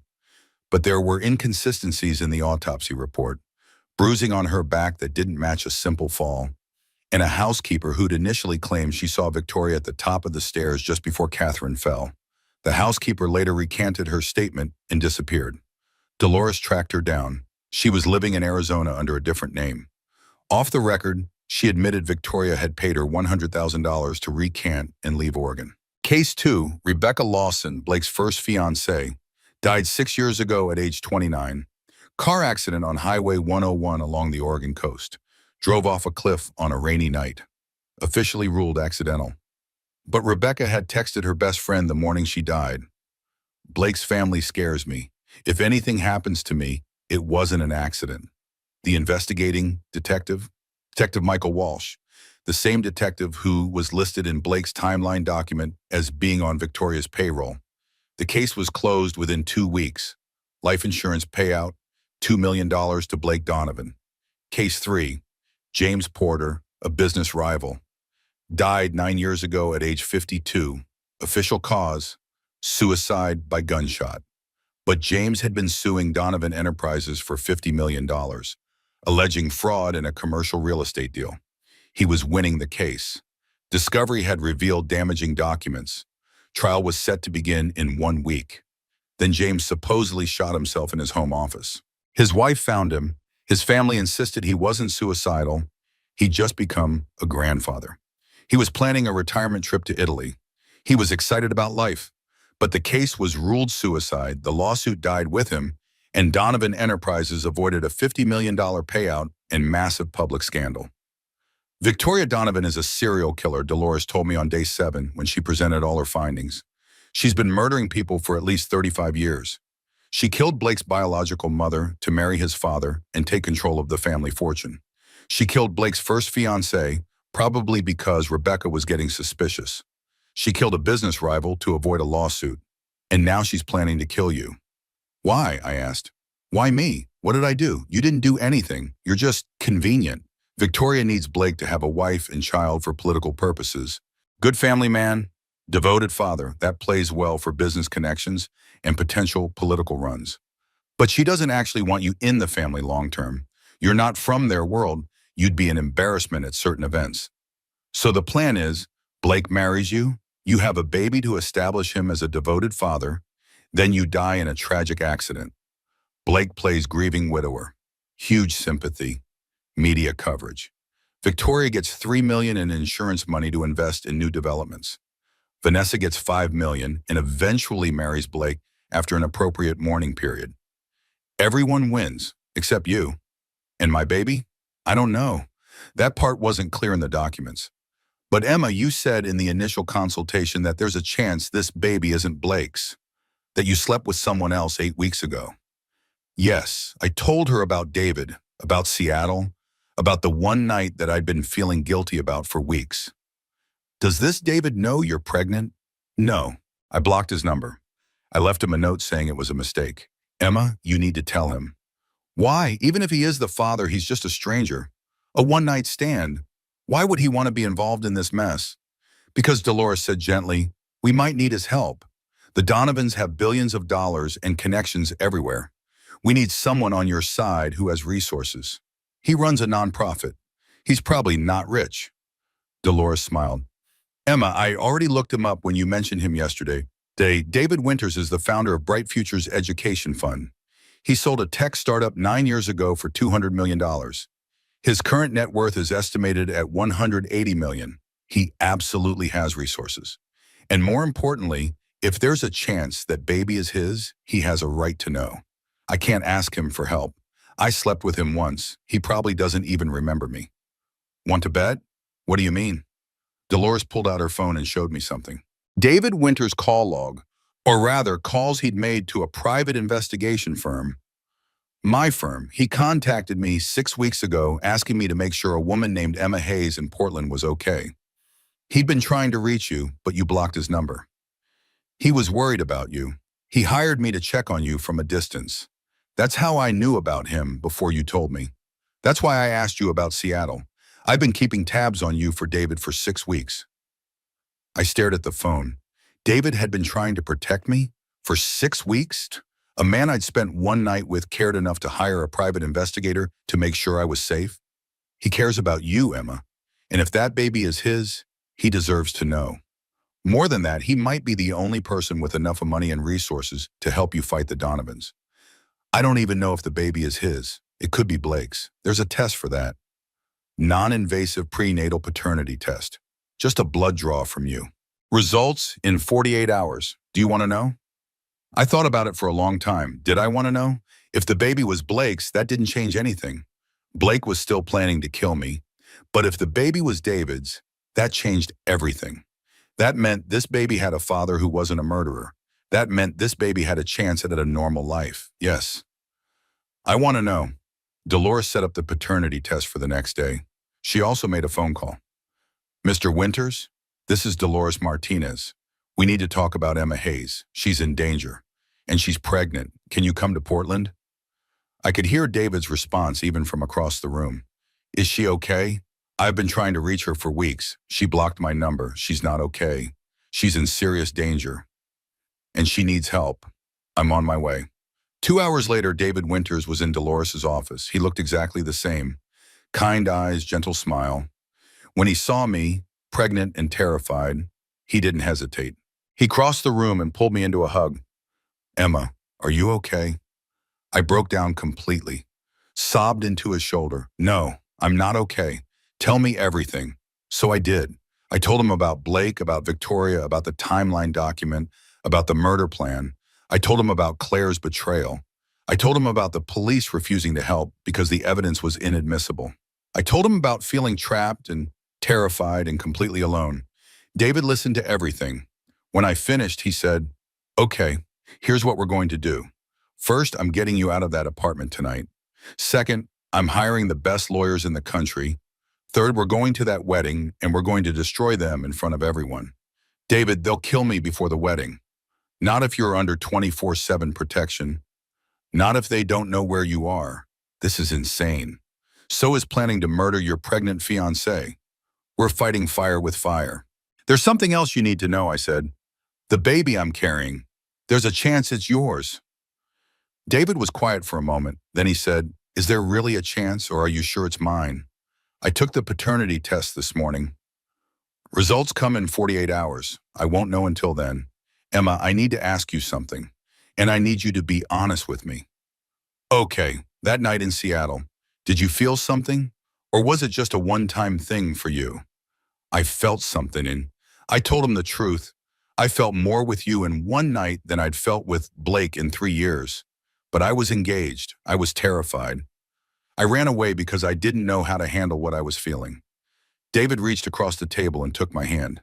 Then I'm going to help you, whether that baby is mine or not. But Emma, if there's even a chance that child is mine, I'm all in. Not just for the baby, for you. Why? You barely know me, because that one night showed me who you really are. You're real. You're honest. You're kind. And you deserve so much better than what Blake Donovan was giving you. So yes, I'm helping you, whatever you need. 2 days later, the paternity results came back. Dolores opened the envelope because I was too scared. She read it, looked up at me, and smiled. It's his. David is the father. I put my hand on my belly and cried. Relief, fear, joy, everything all at once. This baby wasn't Blake's. This baby was David's. This baby had a father who was good and kind and wouldn't try to kill us. David, when he found out, didn't celebrate or make a big deal out of it. He just said, okay, now I'm fighting for my family. David Winters had resources I couldn't have imagined. Within 24 hours of finding out he was the father, he'd assembled a team. Security team, 6 former Secret Service agents. They would provide 24/7 protection for me, and once we went public, for David and the baby. Legal team, 5 lawyers. Criminal defense, family law, white-collar crime specialists. They would build a case against the Donovans that would hold up in court and coordinate with law enforcement. Tech team, 4 specialists in surveillance, digital forensics, and cybersecurity. They would gather electronic evidence and secure all our communications. Safe House, a property David owned 30 minutes outside Portland. Gated, secure, off the grid. I would stay there until the wedding. The plan was 3 parts. Part 1, get me to safety. That night, while Blake was supposedly working late, but actually with Vanessa at the Sentinel Hotel, David's security team moved me out of Blake's penthouse. They packed everything I owned: clothes, toiletries, photos of my father, my grandmother's recipe book, everything that mattered. They left a note for Blake on the kitchen counter. The note said, "Doctor ordered bed rest. High-risk pregnancy. I'm at a specialized prenatal clinic for monitoring. I'll call you in a few days." Blake called me 15 minutes after he got home and found the note. "Emma, where are you? Which clinic?" I was coached by David on what to say. "The doctor wants me monitored constantly. I'm at a facility that specializes in high-risk pregnancies. I'll be here for a few weeks. I want to visit you." "No visitors allowed. Infection risk. I'll see you at the wedding." Blake pushed back. "Emma, I'm your fiancé. I should be there." "Blake, please, I need to focus on keeping the baby safe. The doctor says stress is bad. Just let me rest here for a few weeks and I'll be back before the wedding." He stopped arguing after that. Probably because Victoria told him to let me rest, keep me calm and compliant. Don't spook her before the wedding. The safe house was beautiful. 3 bedrooms, huge windows overlooking forest, complete privacy. David had hired a nurse to stay with me full-time, monitoring my blood pressure and the baby's heartbeat. I had my own room, comfortable bed, everything I needed. For the first time in months, I felt safe. Part 2, gather legal evidence. David's tech team was brilliant. They hacked into Donovan Enterprises' server using a legitimate security audit loophole. Blake's company used a third-party IT firm for their cybersecurity. David's team infiltrated that firm, claiming they were conducting a routine audit. Once inside the system, they had access to everything. They found the original timeline document on Victoria's personal computer. Metadata showed she'd created it, proving authorship. They found email chains between Victoria, Blake, and Vanessa discussing the murder plan in explicit detail. They found financial records showing payments to Claire, to Detective Walsh, to Dr. Morrison, the medical examiner, all routed through shell companies but traceable with the right forensic tools. But the smoking gun, the piece of evidence that would make this case bulletproof, was an email Victoria had sent to Dr. Morrison 2 weeks earlier. The email said, "When the Hayes woman dies, I need the autopsy to reflect accidental drowning.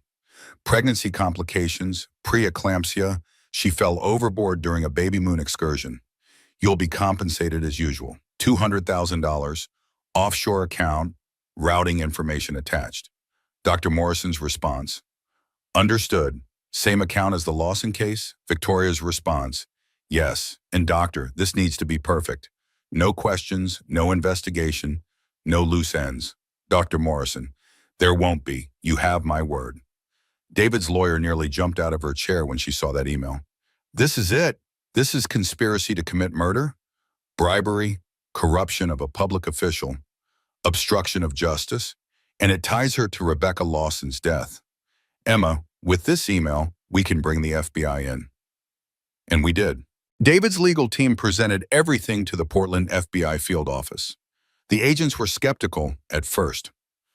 "We get a lot of crazy conspiracy theories, ma'am." But when they saw the evidence, the timeline document, the emails, the financial records, the recording of Claire and Victoria at lunch, their expressions changed. "This is credible," the lead agent said. "This is a genuine conspiracy to commit murder. But here's the problem. We can't arrest anyone yet." "Why not?" I asked. "Because conspiracy requires an overt act in furtherance of the crime. They've planned, they've prepared, but they haven't actually tried to kill you yet. If we arrest them now, a good defense attorney would argue it's just talk, dark fantasy, not a real plan. So what do? You need to get them to confess publicly. On record, in front of witnesses. If we have a clear confession, we can make arrests immediately. That's when we finalize part 3 of the plan, the wedding day exposure. I would go through with the wedding. I'd show up at the Donovan estate in my dress, walk down the aisle, stand next to Blake at the altar. But before any vows were spoken, I'd connect my phone to the venue's projector screen and show every single guest the truth, the timeline document, the emails, the insurance policies, the hotel receipts, the photos of Blake and Vanessa, the audio recording of Claire and Victoria planning my funeral. Everything. In front of 300 guests, I'd expose the entire conspiracy. Blake would panic, Victoria would panic, and hopefully in that panic, one of them would confess on camera. David's team would make sure everything was recorded, hidden cameras throughout the venue, live streaming to secure servers. FBI agents in the crowd, undercover as guests, ready to make arrests the moment they had probable cause. It was risky, dangerous. There was a real chance Blake or Victoria would try something violent. But David had a plan for that too. 5 security guards would attend the wedding, dressed as guests, positioned strategically around the venue. All armed, all trained, all watching me. If anyone made a move toward me, they'd intercept. There was one last detail, the paternity test results. David and I decided I would reveal those at the wedding too. Not just that Blake had been planning to kill me, but that the baby wasn't even his. That he'd known the baby wasn't his and was still going through with the wedding. It would show his plan wasn't about love or family. It was about public image and insurance money. The FBI said that revelation might push Blake over the edge, might make him angry enough to confess something incriminating. 3 weeks passed at the safe house. 3 weeks of Heidi, of being cared for, of feeling human again. David visited every day. We talked for hours about everything, our childhoods, our dreams, what we wanted for the baby. He never pressured me, never made assumptions about our relationship. He was just there, constant and kind. And slowly, I fell in love with him, really in love. Not the desperate, grateful, fearful love I'd felt for Blake, but real, genuine, healthy love. One night, a week before the wedding, David and I were sitting on the porch of the safe house watching the sunset. I took his hand. David, I need to tell you something. Okay, I love you. I know that's probably crazy. I know we barely know each other. I know I'm pregnant and terrified, and you're probably just helping me out of obligation. But I need you to know, I love you. David smiled. Emma, I don't think it's crazy at all. I fell in love with you that night in Seattle. When you talked about your students, about teaching, about wanting to make a difference. I fell in love with your kindness, your intelligence, your heart. I tried to reach you for weeks after you left. I was devastated when you blocked my number. So no, it's not crazy. Because I love you too. He kissed me, gentle and perfect. This is what love is supposed to feel like, I thought. Not controlling, not diminishing, just safe and real and good. What happens after the wedding? I asked. After we expose them and they're arrested, what happens to us? Whatever you want. If you want to get married, we'll get married. If you want to take things slow, we'll take things slow. If you want to move to Seattle, we'll move to Seattle. If you want to stay in Portland, we'll stay in Portland. Whatever makes you happy. I want to be with you. I want to raise this baby with you. I want to build a life together. Then that's what we'll do. The morning of the wedding arrived. I woke up at 6 a.m., nervous but determined. A hair and makeup team came to the safe house. They did my hair in soft curls, my makeup natural but beautiful. I put on my grandmother's vintage lace wedding dress, altered to fit my 12-week pregnant belly. I looked at myself in the mirror. I looked like a bride, but I felt like a warrior going into battle. David arrived at 7. He was wearing a dark suit, ready to blend in as a wedding guest. He held my hands. You can still back out. We can leave right now, disappear, start over somewhere else. No, if I run, they'll hunt me forever. This ends today. Then let's end them. His security team drove me to the Donovan estate in an unmarked vehicle. I was hidden in the back, arriving early before most guests. I went to a private room, not the bridal suite where Victoria would be, but a small office on the other side of the house. David met me there with Dolores and the legal team. The FBI agents were already in position, dressed as guests, scattered throughout the crowd. The security team was positioned around the venue. Hidden cameras were live streaming everything. My phone was charged and ready, the projector connection tested. Every piece of evidence was loaded and ready to display. At 2 p.m., guests started arriving. I watched from the window, 300 people. Expensive cars, designer clothes, Portland's elite. My side of the family arrived too. My mother, Margaret, looking nervous and out of place. Jessica, my best friend, who knew something was wrong but didn't know what. My mother had no idea what was about to happen. Jessica had no idea. I'd kept them in the dark to protect them. At 2:30, the ceremony was set to begin. The bridal party started lining up. Claire, wearing her expensive bridesmaid dress, checking her phone, practicing her smile for photos. Vanessa Hartley was in the crowd, sitting in the back, wearing a cream-colored dress that was way too close to white, inappropriate for a wedding guest. But she didn't care. In her mind, this would eventually be her wedding too. Blake stood at the altar in his custom tuxedo, looking like a movie star. Victoria sat in the front row, beaming with satisfaction. Richard sat next to her, already drinking even though it was only 2:30 in the afternoon. The music started. The bridal party walked down the aisle. Claire smiled and waved, playing her role perfectly. Then came my cue. The bridal chorus. Everyone stood. I appeared at the end of the aisle and the crowd gasped. I looked beautiful. I looked happy. I looked like a perfect bride. I walked down that aisle alone slowly, taking in every detail. The white roses, the string quartet, the projector screen behind the altar. Every step felt surreal. When I reached the altar, Blake took my hands and whispered, "You look beautiful." I looked him in the eyes and said nothing. The officiant began. Dearly beloved, we are gathered here today to witness the union of Blake Donovan and Emma Hayes in holy matrimony.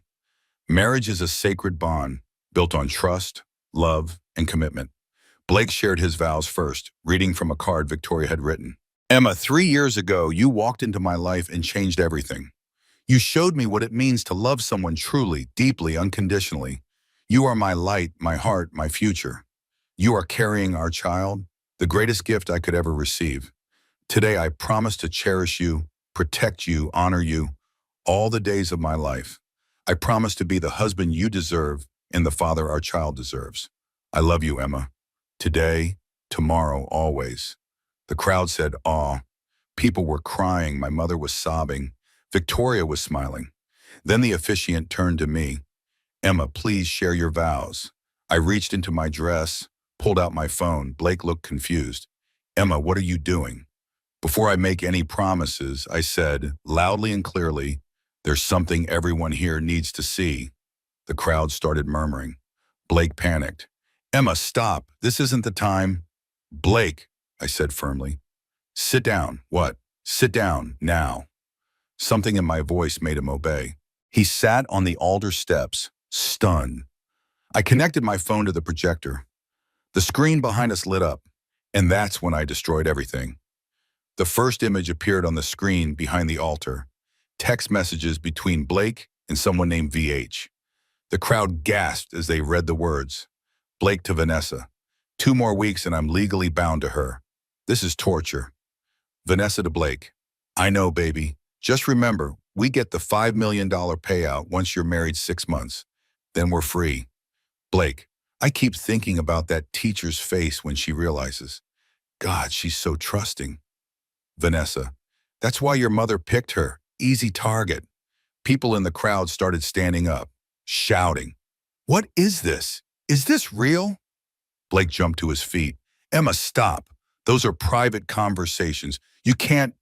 Victoria stood too, screaming. Turn that off. Security. Turn off the power. I looked at Victoria. Sit down, Victoria. Or do you want me to show everyone what you wrote next? I clicked to the next slide. Hotel receipts filled the screen. 24 itemized receipts from the Sentinel Hotel, Presidential Suite, room 412, every Thursday night for 6 months. Total cost, $76,000.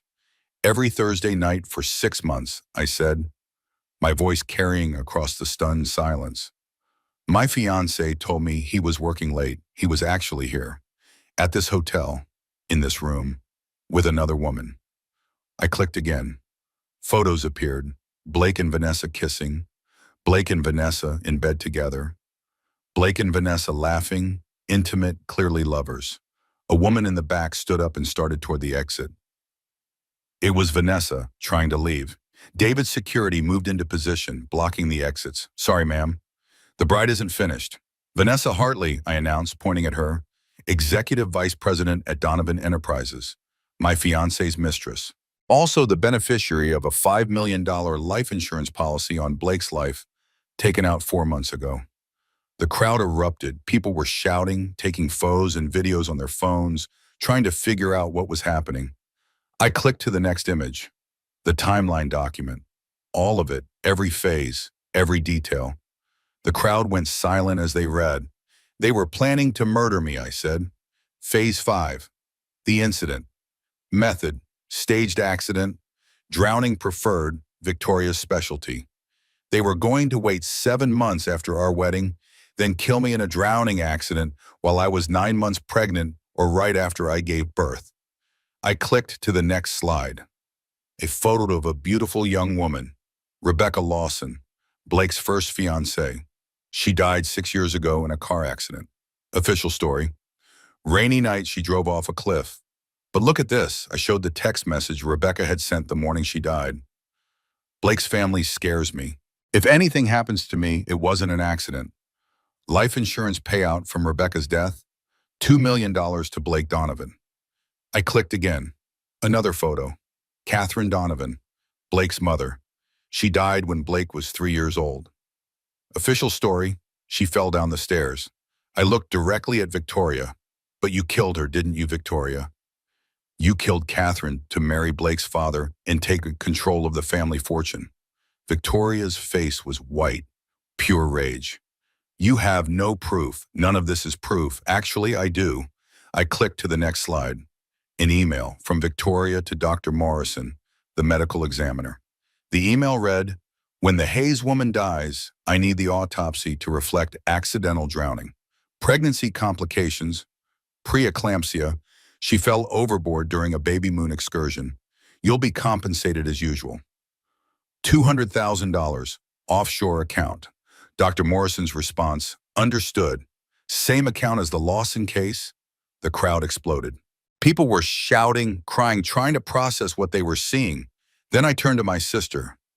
And now Claire, my beloved sister, who was going to give a tearful eulogy at my funeral. I played the audio recording. Claire and Victoria at lunch, discussing the plan. Claire's voice admitting she'd been practicing her crying face in the mirror. Victoria promising $500,000 within 48 hours of my death. My mother turned to Claire and slapped her across the face. How could you? How could you do this to your sister? Claire was crying. I didn't have a choice. I'm in debt. I needed the money. You had a choice, I said coldly. You chose $500,000 over your sister's life. Then Blake stood up. He'd been sitting on the altar steps, watching his world collapse. Now he stood, and his mask was completely gone. You think you're so smart, don't you, Emma? He laughed bitterly. You think you won? He walked toward me. Let me tell you who you really are, Emma Hayes, he was shouting now. You were nothing when I met you. A pathetic teacher making $48,000 a year, living in a shithole apartment, driving a piece of crap car. I gave you a life, Blake continued. I took you to nice restaurants. I bought you jewelry. I let you live in my penthouse. I made you somebody. He pointed at my pregnant belly. And that baby? You think I ever wanted that? Then he said the words that would go viral. You were always just the incubator, Emma, a vessel, a placeholder. My mother needed me to have an heir for good optics, but I never planned to raise it with you. The crowd gasped. Several people covered their mouths in shock. The plan was simple, Blake said. Marry you, get you pregnant, wait 6 months after the birth, then you'd have a tragic accident. Postpartum depression. So sad. I'd be the grieving widower with a newborn baby. Perfect PR. He sneered at me.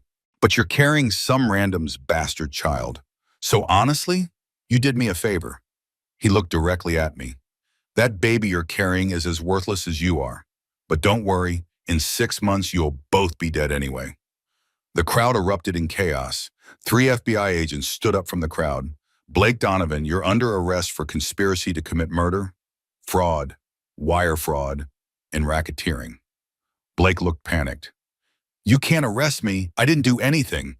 It was just talk.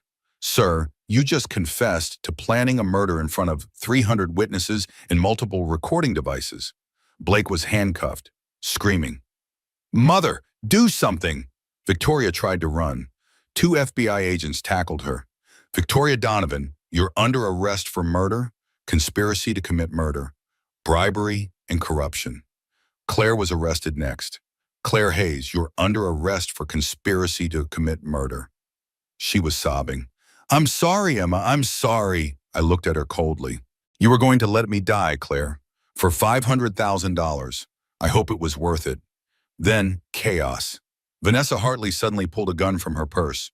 Small, silver, but deadly. She pointed it at me and screamed, If I can't have him, nobody can. You ruined everything.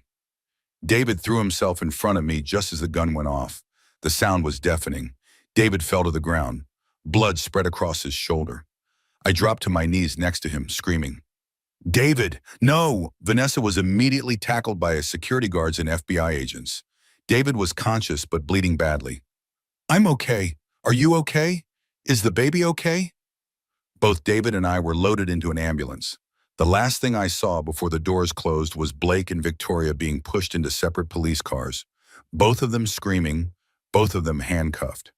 She was finished. The ambulance ride was a blur. David was conscious but in pain. I was having contractions every 10 minutes, crying, terrified I was losing the baby. You're going to be okay, David kept saying, both of you. At the hospital, we were separated. David was rushed to surgery. The bullet had gone through his shoulder, missing vital organs. I was taken to the maternity ward. Ms. Hayes, you're experiencing stress-induced contractions. We need to stop them immediately. You're only 12 weeks pregnant. Please, I begged. Please save my baby. They gave me medication. Slowly, over 2 hours, the contractions stopped. The baby's heartbeat remained strong.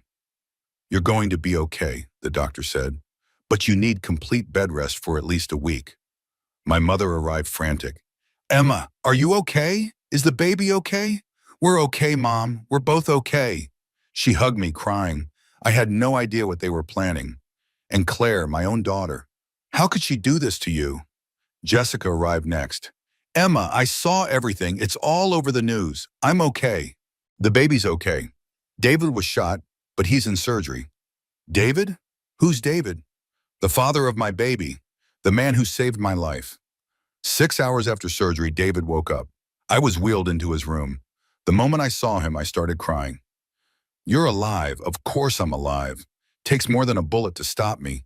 I love you so much. I love you too. And as soon as we're out of here, we're getting married for real. No drama, no murders, just us. The next few days were a media circus. The video of Blake's confession went viral. Millions of views. That baby you're carrying is as worthless as you are became the most infamous quote of the year. News outlets called constantly. I turned them all down. This wasn't entertainment. This was my life. But I did agree to one interview with a domestic violence prevention organization. I wanted other women to know, if something feels wrong, trust your gut. Get help. There's always a way out. 8 days after the wedding, I was released from the hospital. David was released 2 days later. We went back to the safe house together. Over the next few months, the legal system worked through the Donovan case. The evidence was overwhelming. Blake Donovan was convicted of conspiracy to commit murder, wire fraud, insurance fraud, and racketeering. 30 years to life in federal prison. Victoria Donovan was convicted of first-degree murder in Catherine Donovan's death. The housekeeper testified with immunity. Victoria also got conspiracy to commit murder in 3 cases. Life in prison without parole. Vanessa Hartley was convicted of attempted murder for shooting David. 25 years. Claire Hayes was convicted of conspiracy to commit murder. 10 years with possibility of parole after 5. My mother testified against Claire at trial. Claire made her choice. She chose money over family. Some things can't be forgiven. Richard Donovan took an immunity deal. He admitted everything, that he'd known Victoria killed Catherine, that he'd been too afraid to say anything for 35 years. After the trial, Richard got sober. He sent me a letter apologizing. He also sent a check for $2 million. I donated every penny to domestic violence prevention organizations. The Donovan empire collapsed. Assets seized. Donovan Enterprises dissolved. The estate was sold at auction. I moved to Seattle with David. We got married in a small ceremony 3 months later. Just close friends, no drama, just love. I gave birth to Grace Rebecca Winters on a beautiful spring morning. 7 pounds, 6 ounces, healthy and perfect. We named her Grace for the grace we'd been shown. Rebecca for Blake's first victim. David was in the delivery room crying tears of joy when Grace was born. "She's perfect," he whispered. "You're both perfect." I work now as an education consultant for David's nonprofit. $95,000 salary. We live in a beautiful apartment overlooking Puget Sound. My mother visits once a month. She's an amazing grandmother. Claire writes me letters from prison. I haven't read them. Maybe someday, but not today. People still recognize me sometimes. Usually I say no and move on, but occasionally when it's another woman who looks trapped, I'll talk to her. If something feels wrong, trust yourself. Get help. You're stronger than you know. Blake Donovan told me I was worthless. He was wrong. Victoria Donovan told me I was an easy target. She was wrong. I was a woman with everything to fight for. And when I stood at that altar and exposed them all, I became dangerous. Not with violence or money, but with truth. Grace Rebecca Winters is 6 months old now. She has David's dark hair and my green eyes. She laughs constantly. She's perfect. David is an incredible father. He gets up for 3 a.m. feedings. He changes diapers while singing silly songs. He reads to her every night.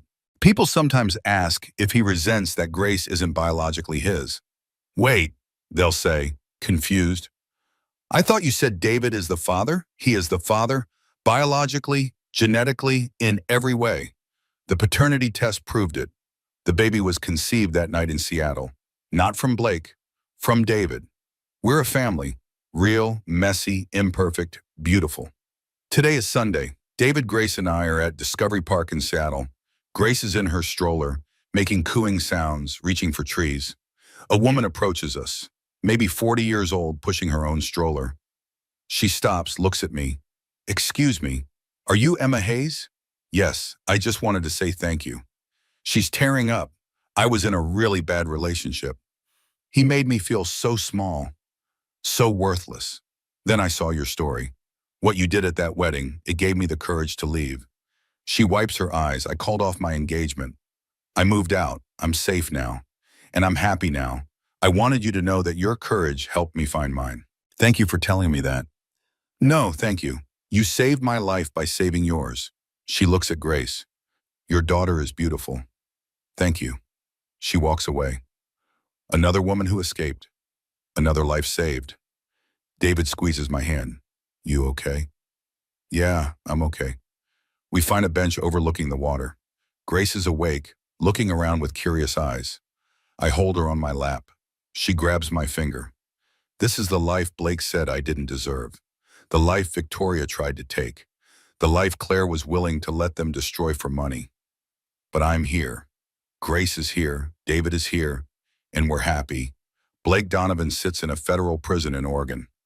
He'll be 70 before he's eligible for parole. He tried to write me letters. I sent everyone back unopened. Victoria Donovan died in prison 4 months ago. Heart attack. She was 75. The funeral was small. I didn't go. Vanessa Hartley is still in prison. 15 more years to go. Claire was released on parole 8 months ago. She's living with our mother, working at a grocery store. She asked to see me 3 months ago. I said no. Last week, Claire showed up at our house. I was in the front yard with Grace. Claire got out of her car. She looked different. Older. Tired. Ordinary. "Emma," she said quietly, "what are you doing here?" I wanted to apologize. "I don't want your apology. Please, just 5 minutes." I sent Grace inside. Once alone, I turned to Claire. "You have 5 minutes, Emma. I'm so sorry. I know that doesn't fix anything. But I need you to know I regret it every single day. I was jealous of you. Dad loved you more. When Blake came along, I wanted to take that from you. Victoria offered me money and I took it. You practiced your crying face. For my funeral. Claire started crying. I know. I was a monster. I've spent 5 years thinking about what I did. I don't expect forgiveness, but I'm sorry. I looked at her. My sister who'd agreed to let someone murder me for money. Did you spend the money? I asked. No, she was going to pay after you died, so I never got it. So you betrayed me for nothing. Yes, I betrayed you for nothing. I can't forgive you, Claire. Maybe someday, but not today. What you did, that's not something I can just get over. I understand, but I don't hate you. You're just someone who used to be my sister. Someone who made a terrible choice. Are you happy? Yes. Very. Good, that's good. Claire wiped her eyes. I'll go. I won't bother you again. She drove away. I stood in my front yard thinking about forgiveness, about family, about whether some betrayals can ever be healed. I don't have answers. That night, David and I sit on our back porch watching the sunset. Do you ever think about what your life would have been if you'd married Blake? David asks. I'd be dead. They would have staged an accident.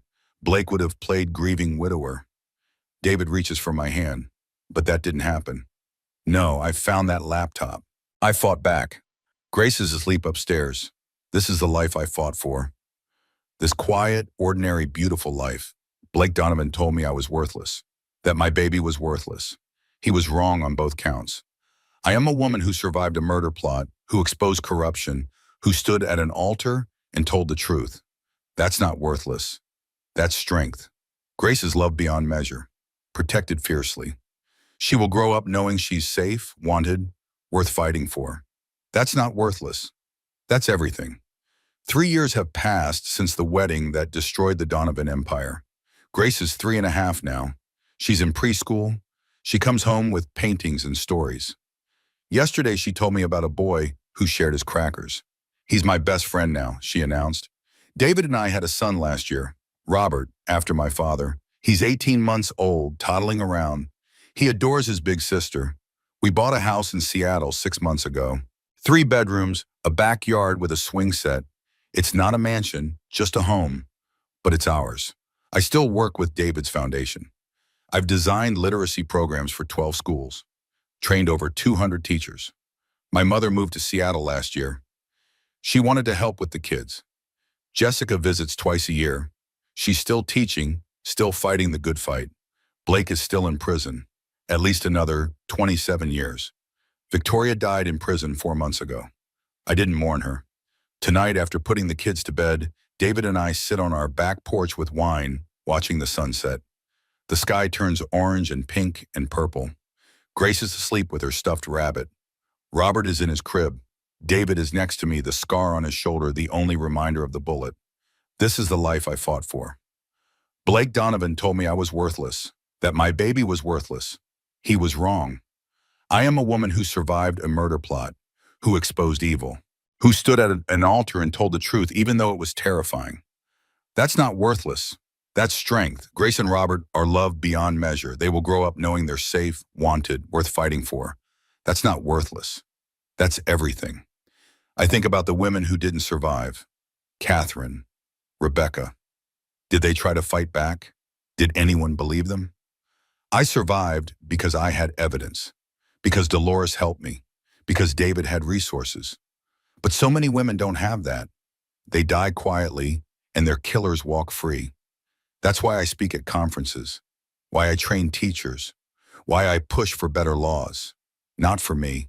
I'm safe now, for them, for the next woman who needs someone to believe her. David stands up. Ready for bed? Yeah, long day. We check on both kids. Grace sprawled across her bed, Robert sleeping on his stomach. Both perfect, both safe. In our bedroom, I look at myself in the mirror. I'm 36 now, lines around my eyes from smiling. Gray hairs, a body that's carried 2 children.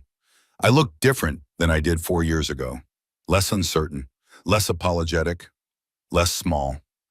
I look like a woman who knows her worth. David wraps his arms around my waist. What are you thinking about? How far we've come? How much has changed? Do you have any regrets? No regrets. I wouldn't change anything. Even the scary parts? Even the scary parts. Because they led me here. To you. To our kids. To this life. We go to bed. David falls asleep quickly. I lie awake listening to the sounds of our house, the hum of the refrigerator, the soft breathing of my children. These are the sounds of safety, of home, of a life that's mine. Blake sits in prison. Victoria is dead. Vanessa is locked away. Clear is rebuilding from ruins. And I'm here, in a comfortable bed with my family sleeping peacefully. I won, not because I destroyed them, not because I got revenge.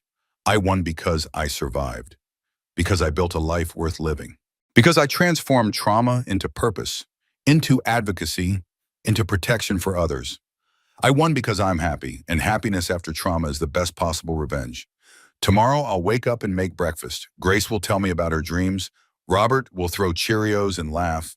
David will drink coffee and kiss me. I'll work on education programs. It'll be a normal day, ordinary, boring even, and it'll be perfect because I'm alive to live it. My children are safe to grow up in it. And somewhere another woman who saw my story will find courage to leave her dangerous situation. That's enough. That's everything. I close my eyes and fall asleep in my husband's arms, safe and loved and free. Blake Donovan said I was worthless. He was wrong. I am Emma Winters, mother, wife, educator, advocate, survivor. A woman who looked evil in the face and said no.